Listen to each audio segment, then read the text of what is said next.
Hi friends, welcome back. तो अभी हम देख रहे हैं कि एक पाकिस्तानी महिला ही बता रही है कि कैसे बेइज्जती होती है इनकी एयरपोर्टों पर और कैसे उनके पासपोर्ट की क्या इज्जत है।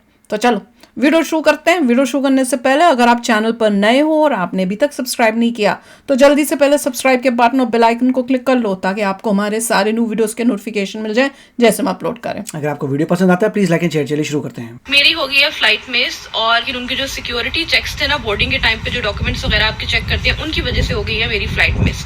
अब मेरे साथ जो हुआ है ना, आई डोंट वांट कि वो आप में से किसी के साथ। मेरे हाथ में यही था, ग्रीन पासपोर्ट था। पहले मैंने वाकई से सुनाया और टर्किश वो खड़ा था ना, पुलिस अफसर खड़ा था। उसने जो ही ग्रीन देखा, वो सब में ये लेन में और लोग भी खड़े थे। उसने मुझे कहा इधर है। India, let it be any country, उन सब का नंबर पाकिस्तान के पासपोर्ट के नंबर से। पाकिस्तान का पासपोर्ट 4th वर्स्ट पासपोर्ट है पूरी दुनिया में। ये देखकर इधर दर्द हुई, लेकिन हमारे पासपोर्ट की हालत पिछले 8-10 सालों से, और 8-10 साल ही हो गया मुझे ट्रैवल करते हुए पूरी दुनिया में, और मुझे पता है कितना दुख होता है, कितनी तकलीफ उठानी पड़ती है किसी मुल्क का वीज़ा लेने के लिए। इमिग्रेशन काउंटर पे जो एंजाइटी होती है, ऐसा फील होता है मुझे खुद के यार मेरे पास से कहीं खुदा ना खास्ता गन ना निकला है। इतना ज्यादा स्ट्रेस और एंजाइटी से गुजर रहे होते हैं जब हम किसी दूसरे मुल्क में जाते हैं। तो कोई भी मुल्क हो, चाहे वो कोई छोटी सी एम्बेसी के अंदर भी अपना पासपोर्ट सबमिट कर रहा हूँ वीजा लगवाने के लिए, चाहे वो थाईलैंड ही क्यों ना हो, मुझे डर होता है कि यार यहाँ से शायद वीजा रिजेक्ट हो जाए। ये स्ट्रेस और ये एंजाइटी सिर्फ और सिर्फ पाकिस्तान के पासपोर्ट होल्डर्स ही समझ सकते हैं। क्या हुआ कि आप दुनिया में आपके पासपोर्ट की बड़ी कदर हो जाएगी। बेचारे नौजवान समझ रहे थे पासपोर्ट लेके जाऊंगा, बता रही हूँ वीजा ठग से लग जाएगा। आपको भूटान भी वीजा देने को तैयार नहीं। आपकी हालत ये है। अगर आप कंपेयर करें एजुकेशन वीजा इंडिया के साथ, चेक करें अपने वीजा चेक करें, आपको पता चल जाएगा कि आपके साथ हो क्या रहा है। सुई मैं अपना एयरलाइन का जो डेस्क है, मैं उनके पास गई। मैंने उनको सारी सिचुएशन बताई कि आपकी वजह से मेरी फ्लाइट मिस हुई है। उन्होंने फिर भी मुझे किसी भी तरीके से अकोमोडेट नहीं किया। मुझे ना मेरी अमाउंट रिफंड की टिकट की और ना ही मुझे न्यू फ्लाइट में कोई डिस्काउंट दिया, और तो वे जाके अपने फ्लाइट टिकट्स दोबारा से खरीदने पड़े हैं। पाकिस्तान, सीरिया, इराक, अफगानिस्तान, हमारी एक जैसी ही रिस्पेक्ट करूंगा। पाकिस्तान की फुटबॉल टीम का बहुत मशहूर किस्सा है। पाकिस्तान की फुटबॉल टीम गई थी एक मुल्क, गई स्लिप हो गई, आज तक नहीं मिली वापस। ये तो हाल है हमारे अपने लोग। तो दोस्तों, कैसे हो आप सब। दोस्तों, भारत के लिए जहां काफी मुल्क वीजा फ्री एंट्री दे रहे हैं, वहीं आज भी पाकिस्तान के वीजा की इंटरनेशनल फोरम में कोई वैल्यू नहीं है, जबकि पाकिस्तान किसी समय हिंदुस्तान का ही पार्ट होता था। दोस्तों, पाकिस्तान को एक दहशतगर्द मुल्क का दर्जा दिया गया है। इसी वजह से दोस्तों, पाकिस्तान का पासपोर्ट दुनिया के वर्स्ट पासपोर्ट में से गिना जाता है। हालांकि दोस्तों, इसका नतीजा वहां के जो लोग सिविलाइज्ड हैं, आम नागरिक हैं, उनको भी भुगतना पड़ रहा है। ऐसे ही एक यूके की नेशनैलिटी वाली खातून जिसके पास पाकिस्तानी पासपोर्ट है, उसे क्या क्या दिक्कतें आई। चेकिंग के चलते उसकी फ्लाइट मिस हो गई। छोटी बच्ची के साथ उसका कितना बुरा हाल हुआ, ये इस वीडियो में देखेंगे दोस्तों। और हमारे देश के वो मुसलमान जो भारतीय तो है गुणगान पाकिस्तान का करते हैं। ये वीडियो उस हर नागरिक के साथ शेयर करो दोस्तों, ताकि सबको पता चले कि भारत की इंटरनेशनल फोरम में क्या वैल्यू है और पाकिस्तान कहाँ फिट बैठ रहा है। दोस्तों, भारत की ये वैल्यू एक ही दिन में नहीं बनती, इसके पीछे सालों की मेहनत छुपी होती है। सलाम है हमारी फॉरेन पॉलिसीज मेकर्स को, जिन्होंने हमें पूरी दुनिया में एक रिस्पेक्ट दी। आज पाकिस्तान वही रिस्पेक्ट पाने के लिए तरस रहा है।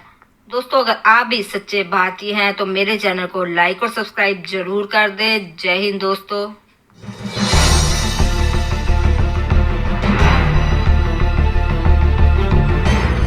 मैं जो है अपनी प्रायोरिटी वाली लाइन में गई, क्यू में लगी, और जब मेरी बारी आई सो मैंने अपना पासपोर्ट निकाला चेक इन के लिए। सो जैसे ही उस बंदी ने मेरा पासपोर्ट देखा, लिटरली उसका एक्सप्रेशन था, oh you have a Pakistani passport. और मुझे वहीं से समझ आ गया दैट समथिंग इज रॉन्ग है, और वो मेरे साथ कोई ना कोई पंगा डालेगी। और वही हुआ। जैसे ही उसने मेरा पासपोर्ट देखा, उसने मुझे एक्सप्रेशन दिया, साथ ही मुझे बोलती है कि wait let me call my colleague और मैनेजर और व्हाट्सएप। उसने कॉल की और कॉल करके बोला कि एक पैसेंजर आई हैं और उनके पास पाकिस्तानी पासपोर्ट है। सो उसके बाद उसने मुझे बोला कि you have to wait here, my manager is coming. मैं वहाँ पर तकरीबन कोई 15-20 मिनट खड़ी रही। फिर उसका मैनेजर आया, तो उसके मैनेजर ने जो है मुझे बोला कि भाई आप पाकिस्तानी पासपोर्ट तो है, अपना यूके का रेजिडेंस परमिट दिखाएं। मैं अपना यूके रेजिडेंस परमिट लेके गई हुई थी, मैंने उसको वो दिखा दिया। अब ऐसा होता है ना कि अगर आप यूके में हैं, आपके पास रेजिडेंस परमिट है, तो आप उस रेजिडेंस परमिट की बेस पे ना टर्की का, जो आपके पास यूके का रेजिडेंस परमिट की बेस पे टर्की का ई वीज़ा ले सकते हैं, जो कि आपको विद इन फ्यू मिनट्स मिल जाता है, ठीक है। सो मैंने भी ऐसे अपना ई वीज़ा जो है वो लिया हुआ था, उसने मेरा रेजिडेंस परमिट देखा। अब जब मैं यूके से टर्की ट्रैवल करी हूँ तो आई डोंट थिंक सो कि उसको इस चीज़ पे इतना ज़्यादा बॉदर होना चाहिए था कि मेरा पासपोर्ट पाकिस्तानी है। यार पाकिस्तानी पासपोर्ट है, आई नो, लेकिन मेरे पास रेजिडेंस परमिट भी तो है। मुझे ई वीज़ा पाकिस्तानी पासपोर्ट की बेस पे नहीं मिला, मुझे रेजिडेंस परमिट की अपने बेस पे मिला, ठीक है। सो उसने मेरे से रेजिडेंस परमिट मांगा, मैंने उसको अपना रेजिडेंस परमिट दिखाया, चेक करवाया, और उसके बाद उसने मुझे कहा अगेन वेट करो फ्यू मिनट। तो वहाँ पे अगेन मैंने वेट किया कुछ देर, और उसके बाद जो है वो मुझे कहती है अपना ई वीज़ा दिखाओ। मैंने अपना ई वीज़ा दिखाया, उसने मेरे ई वीज़ा का, पासपोर्ट का, और साथ में जो है वो मेरा जो रेजिडेंस परमिट है यूके का, उसने मेरी इन तमाम चीज़ों की, मेरी और मिनल की पिक्चर्स बनाई, और पिक्चर्स बना के जो है वो चली गई अंदर, ठीक है। और उसके बाद जो है वो काफ़ी देर अंदर अपने जो उसका कैबिन ऑफिस व्हाटसएवर था वहाँ रही, और उसके बाद बाहर आके शी टोल्ड मी के यू हैव टू वेट, हम आपका जो ई वीज़ा है उसको वेरीफाई कर रहे हैं। तो ये अब प्रोसेस का पार्ट है, यू हैव टू वेट, हम कुछ नहीं कर सकते। मैंने उसको बताया भी कि भाई मेरा जो गेट है वो अगले, मुझे यहाँ खड़े हुए 1.5 घंटा हो चुका है, 1.5 घंटे में मेरा जो गेट है वो क्लोज हो जाएगा, सो मेरी फ्लाइट मिस हो सकती है, सो काइंडली इसको सारे प्रोसेस को फास्ट करो। खैर उसने लिटरली मेरी बातों को अनसुना कर लिया, उसको जैसे फ़र्क ही नहीं पड़ा था कि मेरे साथ एक छोटी सी बच्ची है, और इस सारे चीज़ की वजह से मैं इफ़ेक्ट हो रही हूँ, बच्ची रो रही है, इतनी परेशानी मची हुई है, इतनी भगदड़ मची हुई है, मतलब बहुत मैं उस टाइम पे ना पैनिक हो रही थी उस सारी सिचुएशन में। सो काफ़ी टाइम के बाद जो है वो उसको वेरिफिकेशन हो गई, और वो मेरा बोर्डिंग पास लेके आ गई। अच्छा उसके बाद उसने मुझे बोला कि थोड़ी देर और वेट करो, इस बोर्डिंग पास के ऊपर कोई सिग्नेचर होंगे, मैं आपको दिखाती भी हूँ, बोर्डिंग पास ही मेरे पास पड़ा हुआ है। सो इस बोर्डिंग पास पे कुछ सिग्नेचर होंगे। सो मैं जो है वो अब अगेन, मतलब उस टाइम पे मुझे फील हो रहा था कि मैं क्या करूँ यार, मैं रोऊँ, मैं इनसे रिक्वेस्ट करूँ, कोई बात ही नहीं मेरी मान रहे। अब कौन सा साइन होने हैं, मेरा गेट क्लोज होने वाला है यार, मैंने आगे भी अभी चेकिंग करवानी है। सो वहाँ पे जो है वो उन साइन का वेट किया, फिर कहीं जाके वो साइन हुए, ये दिखे। कौन सी फ्लाइट है भाई, क्या है पढ़ा जा रहा है? ये इस तरह से ना मेरे बोर्डिंग पास साइन, अच्छा जैसे ही मेरे बोर्डिंग पास वगैरह साइन हो गए, मुझे फाइनली मेरे बोर्डिंग पास मिल गया और मेरा लगेज चला गया ना, तो साथ ही एकदम मेरे हस्बैंड को बोलती है तुम इसके साथ हो तो इसका मतलब तुम्हारा भी तो पासपोर्ट पाकिस्तानी होगा ना। मेरे हस्बैंड ने कहा हाँ पाकिस्तानी है। उसने मेरे हस्बैंड का बोर्डिंग पास चेक किया और वो अपने कलीग को कहती है देखो ये बोर्डिंग पास किसी ने उसको पीछे से भेज दिया साइन किए बगैर, और मेरे हस्बैंड को कहती है कौन से डेस्क से आए हो तुम, उन्होंने तुम्हारी वेरिफिकेशन की है नहीं की, मतलब उन्होंने सेम प्रोसेस में मेरे हस्बैंड को भी फंसा दिया जिस बेचारे को पहले से बोर्डिंग पास मिल चुका था। तो वो अलग था, ये अलग। मेरे हस्बैंड के अगेन सारे डॉक्यूमेंट्स वेरीफाई हुए, बीआरबी वगैरह चेक हुआ, वीजा चेक हुआ। हाँ वो थोड़े जल्दी हो गए, मतलब मेरे जितना टाइम नहीं लगा क्योंकि वो उसका मैनेजर जो था वो फ्रंट पे आ चुका था, तो वो थोड़ा जल्दी हो गया, लेकिन उसमें भी हमारे 15-20 मिनट वेस्ट हो गए।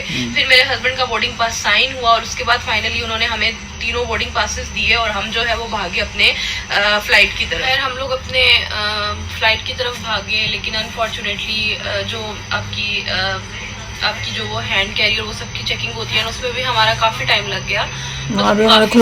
लाइन थी वहाँ पे, बहुत टाइम लगा वहाँ पे, हमारा चेकिंग हुई हमारी, हम वहाँ से क्लियर हुए, अगेन हम अपने गेट की तरफ भागे। अनफॉर्चुनेटली हमारा गेट क्लोज हो चुका था और हमारी फ्लाइट मिस हो गई।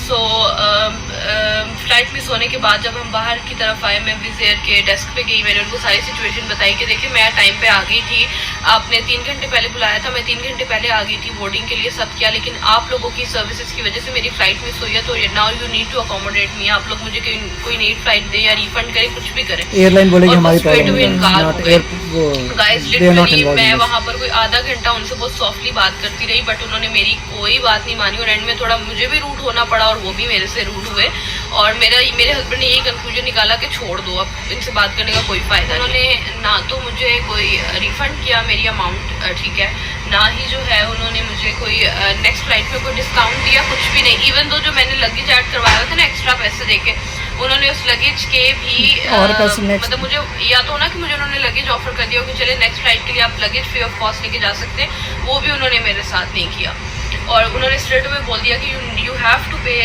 एक्स्ट्रा मनी अगर आप दोबारा से टिकट करवाना चाहें, और वो भी मुझे कल रात 11 बजे के मिल रहे थे।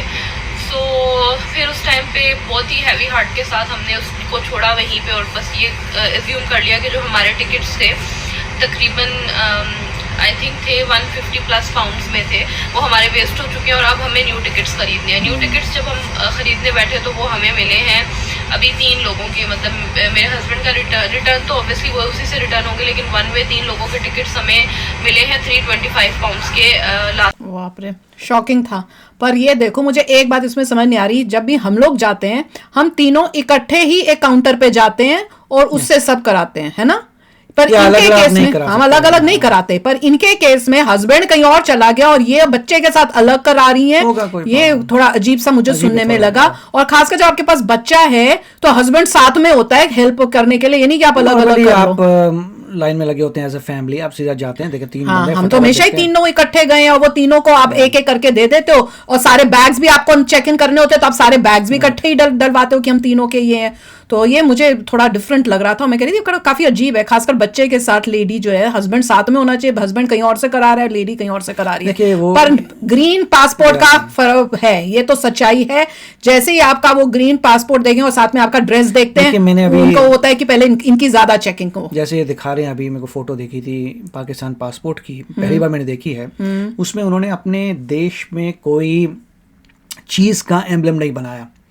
उन्होंने जैसे कॉन्वेंट स्कूल्स में होता है, एक आपने शील्ड दिखा दी, शील्ड में चीज़ें लगा दी, और रोमन्स की तरह अच्छा वो लगा दिया पूरा। तो उस तरीके से बनाया, बड़ा वेस्टर्न टाइप का। जबकि इंडिया में ग्रेटनेस देखिए, हमने अपनी चीज़ ली अपने कल्चर से और उसका बनाया। मैं तो वैसे बात कर रहा हूँ कि अगर किसी को भी बनाना हो तो अपने देश का कुछ दिखाइए, जैसे कंबोडिया है, जैसे और देश है। मगर दूसरा ये है कि उनको गवर्नमेंट ने कुछ बोल रखा है, उनकी ऊपर से ऑर्डर है, ये गवर्नमेंट का बना हुआ है, गवर्नमेंट का कि भैया अगर आपको पाकिस्तानी पासपोर्ट आता है तो आपको ये चेक्स करने पड़ेंगे। उसमें एयरलाइन कुछ नहीं कर सकती, वो कहे भैया जो उन्होंने बोला ऊपर से वही करना पड़ा। तो वो अपने सारे चेक्स कर रहे हैं, चेक्स करने के बाद इनको ओके कर रहे हैं। वो सब करने में इतना समय लग गया, दैट इज़ अ प्रॉब्लम। और अगर इनके साथ पहले भी कभी हुआ तो उनको ये पता चलने लगा कि 3 घंटे के बदले पता नहीं 5 घंटे पहले आना पड़ेगा, कि कुछ पता नहीं क्या कर दें, 5 घंटे पहले आओ। नहीं, मुझे याद है जब वो हुआ था, क्या था वो, कुछ साल पहले ये वर्ल्ड ट्रेड जो किए थे इन्होंने, हुआ था, तो हम लोगों को भी जब ट्रैवल करना पड़ा था, क्योंकि वो डिफरेंशिएट नहीं कर पा रहे थे कि कौन उस देश के हैं, और शक्लें हमारी सेम है, तो हमें भी बहुत प्रॉब्लम्स हुई थी। हर जगह पे हमारी चेकिंग हो रही थी बिकॉज दे कुड नॉट, और उनको बहुत हाई सिक्योरिटी थी। तो वो जो अंग्रेज थे उनको जाने दे रहे थे, और जो दूसरे उनको थोड़ा लग रहा था तो वो कर रहे थे, क्योंकि उस टाइम पासपोर्ट तो होता नहीं था उनके पास। आपके पास अपना यहाँ का ड्राइवर्स लाइसेंस होता है, तो उससे उनको पता नहीं चलेगा कि आप एक्चुअली कौन से देश से आए हुए हो, तो उस वजह से वो कर रहे थे। तो ये प्रॉब्लम तो आएंगी। तो यही है ना कि जो गंदे लोग होते हैं वो सबको करते हैं, और पाकिस्तान का इसलिए प्रॉब्लम हो रही है क्योंकि हर जगह पे अब इतनी वो न्यूज आ रही है कि पाकिस्तानी लोग जाके भीख मांग रहे हैं, ये फलाना कर रहे हैं, वो कर रहे हैं। तो रेड अलर्ट में सभी कंट्रीज हुई हुई हैं और वो ज्यादा एक्स्ट्रा प्रिकॉशंस ले रही हैं। तो वही हुआ है। दुख की बात है कि इनको कई जो अच्छे लोग हैं उनको भुगतना पड़ रहा है वो गंदे लोगों की वजह से, कि फैमिली वाले लोग हैं उनको इतना प्रैक्टिकल में यही है कि इनको पता चल गया जब तक जिसके बाद पाकिस्तान का पासपोर्ट आपको ज्यादा टाइम लगेगा, आप 2 घंटा और एडिशनल ऐड करो हर बारी जब निकलना हो टाइम से पहले। और अगर आपकी कोई ब्रेक ऑफ जर्नी हो रही है उसमें थोड़ा ज्यादा गैप रखो, हु नोज कि कहाँ चेकिंग हो जाए। तो बस तो ये बहुत इंपॉर्टेंट है कि जो इंडियंस हैं जो खासकर उनको बहुत प्राउड फील होना चाहिए कि देखो हमारे जो पूर्वज थे वो खासकर इंडियन मुस्लिम्स की वो वहां नहीं गए, उन्होंने इंडिया से प्यार था, इंडिया में ही रहे हैं। और देखो हमारी ऐसी इतनी इज्जत होती है बाहर के देशों में, और यहाँ पाकिस्तान में देखो लोगों को कितना मतलब सहना पड़ता है। ये ट्रुथ है और ये खुद बता रही हैं। शॉकिंग था कि इतना तंग करा, मतलब पहले खुद को चेक, इनको चेक किया, फिर हस्बैंड का दिखा, उसको मिला हुआ था बोर्डिंग पास, फिर बोर्डिंग पास मिलने के बाद भी उसको जाने नहीं दिया, उसका फिर से सारा प्रोसीजर किया, ये गलत है। तो वो थोड़ा इसमें आई डोंट नो वो अलग से आए होंगे ऐसा कुछ लग रहा है, समझ नहीं आई वो बात। पर फिर भी वो कहीं और से बोर्डिंग पास लेके आए हुए हैं ऐसे लग रहा है। हाँ, किसी और काउंटर में गए होंगे, वहां पे काउंटर नहीं, मतलब maybe he is coming from some other country और कहीं और प्लेस से आ रहा है। ये लोग पहले आ गए इकट्ठे। मुझे नॉर्मली बोर्डिंग पास पूरी फैमिली को इकट्ठा ही मिलता है। मेरे को वियर्ड लगा। अगर आपको पता हो तो जरूर शेयर करना ये वाली बात। तो चलो यार शेयर करना अपने थॉट्स। चलते हैं, मिलेंगे नेक्स्ट वीडियो में बहुत ही जल्द। Till then take care and bye bye. तो अगर आप मेरे इस चैनल पे नए हो तो जल्दी से सब्सक्राइब के बटन को हिट करो और बेल आइकन को क्लिक करो ताकि आपको मेरा जब नया वीडियो मैं लगाऊं आपको उसके बारे में जल्दी से पता चल जाए।